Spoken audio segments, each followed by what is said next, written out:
there's usually like 7 new playoff teams, 6 to 7 new playoff teams in the league every year. So there's going to be risers and fallers, right? Somebody's got to fall out for for that new playoff team to get into the playoffs, right? And so kind of looking ahead, who are some of the risers and fallers that we can foresee, right? Maybe not necessarily predicting, but that we would not be shocked if they take a step back. So let's start. We'll start with the good news. We'll start with the good side, the risers. We'll make some friends before we start pissing people off in this video.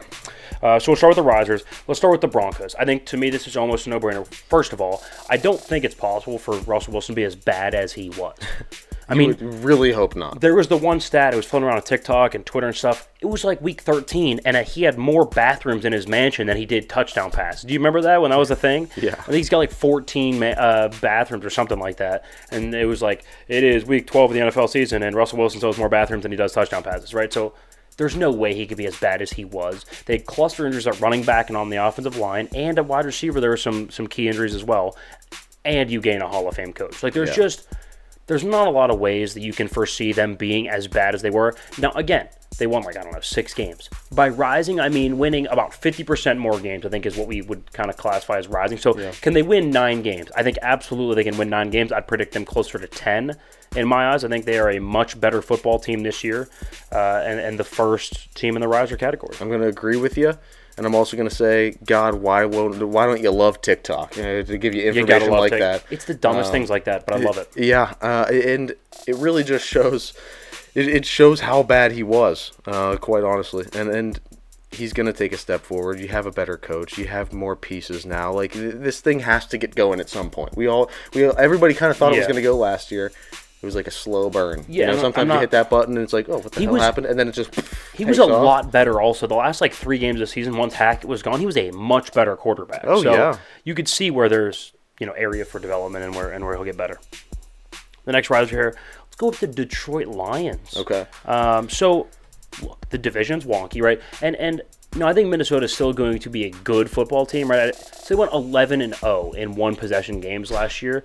It usually does not happen like that. Especially not to be fair, the year before they went 2-8, right? So it's gonna even out. It's gonna be closer. They'll be closer to 5-4, 6-4, something like that in one-possession football games. So the Vikings, I think, will take a slight step back. We know for a fact the Packers are going to take a slight step back. And the Bears, it's like people are saying, oh, they had a good draft this, good draft that. I still don't think they address the positions of need. I don't think Justin Fields is a competent thrower of the football. I just don't. And they're still overpaying at the wrong positions. They still overpay at the wrong positions. I don't think the offensive line is any good. The receivers are okay. I think DJ Moore is a really good 2, not necessarily a 1. But anyway, the Lions are going to take this step forward. The division is going to come down. They're in the weaker NFC. They could win the division. They could win the division. We didn't love their first-round picks in terms of value, but I think overall the draft, they assessed their needs, and they got very, very competent players. Maybe not home runs, but very competent players in the draft. And they already had good players. Amon-Ra St. Brown. They got rid of T.J. Hawkinson, but they have a really good offensive line. Jared Goff with protection is fantastic, which he gets it in Detroit. Dan Campbell, we think, is a good coach, good enough at least. Yeah. You could foresee them winning 10 games, 11 games maybe, and winning the division. I think they definitely take a step up. Definitely. They're starting to move in the right direction with things. It'd be like West Virginia. They'd be burning couches in Detroit. They would be. Third and final is the hometown team, and it's very easy for us to sit here and say, oh, the Steelers this, Steelers that. But if you look objectively, the last I think 9 games, Kenny Pickett won 7 of 9 of his starts to end the season. Beat the Ravens. He had 3 game-winning drives in the last month of the season. Very, very good steps in the right direction, and also you could see the team get better around him as they got used to him. The play calling got slightly better. But I would still prefer to not see Matt Canada's 100% coaching this football team. Yeah. But whatever. But anyway, you could see them going in the right direction to end last season. I really like the draft. They assessed the need on the offensive line. You get a second good tight end. You need another rotational pass rusher. You got one. You need a defensive lineman. You got one, right? This team is going to be significantly better. And when TJ Watt is healthy and plays, they win 70% of their games. He's healthy. He's going to play. Cannot wait to watch him. Yeah, I think this is a team that our expectations on the Steelers have always been, not inflated. We're just because we're from Pittsburgh. We're pretty realistic. I think we had them. Did we have them at 8-9 or 9-8 last year? We had them at 3rd in the division. Yeah, That's exactly what happened. Yeah. So we had the Ravens and we had the Bengals above them. And it's exactly what happened. Exactly what played out. I mean, we've always been realistic on our Steeler takes, but like their weapons are really good. George Pickens is fantastic. Yeah, Deontay Johnson is a very good route runner, although a little overrated, but a very good player. I mean, if he's your number 2, I like that. I think Pat Fryermuth's a top 5 well, now tight that end. Now the tight end combo they have is going to be. I think Muth's a top 5 tight end. I really think he is. Let's go to the fallers category. So the Steelers are rising up, so somebody's got to fall down. I think it's the Ravens. Now, you look at the most noisy franchise in the last couple of years, right? Green Bay was very, very noisy, right? Clearly did not have a very good year. Arizona with the Kyler Murray situation, very noisy. Didn't have a great year, right?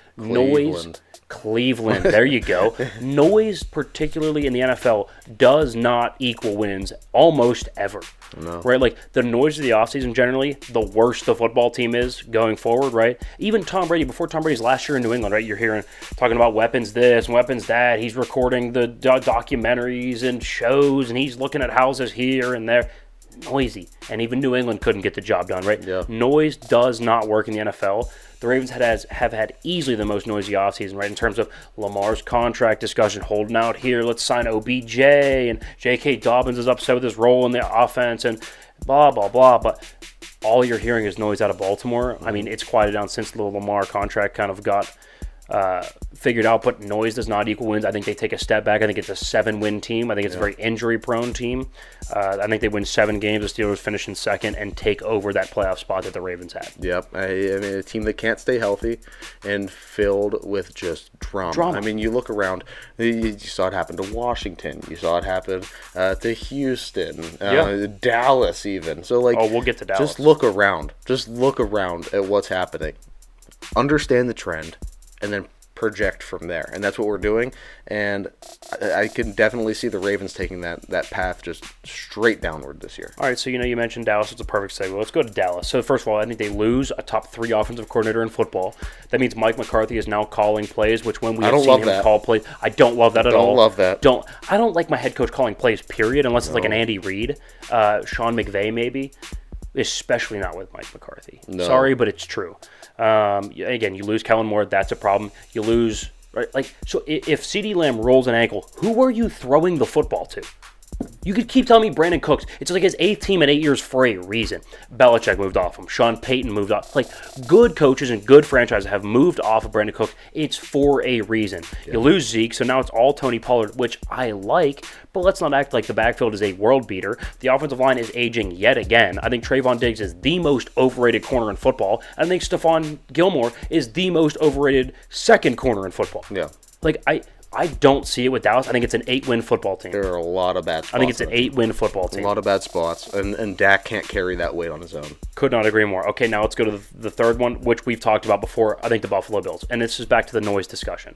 You can't have this much noise, this much uncertainty, and this much disappointment for the same reason in consecutive years. Right? Sean McDermott has to be better. The offense has to be better. And I think it starts with the whole defensive culture thing. I just think it does. And you see the same thing in Pittsburgh now. I think Pittsburgh's starting to kind of break out of it. But 5, 6, 7, 8 years, you can't develop an offensive line? No. There's still not a run game? Are we kidding? Yeah. It's you have to be better. And again, the noise. Noisy teams do not win, cannot stress it enough, and they have been noisier than anybody. Yeah, it's really bad. It's really been bad there. So we got Risers and Fallers. Risers, Broncos, Steelers, Lions. Look for them in the playoffs. Fallers, Ravens, Bills, Dallas, booking their early trips to Cancun. Let them know I sent you guys. Thank you very much.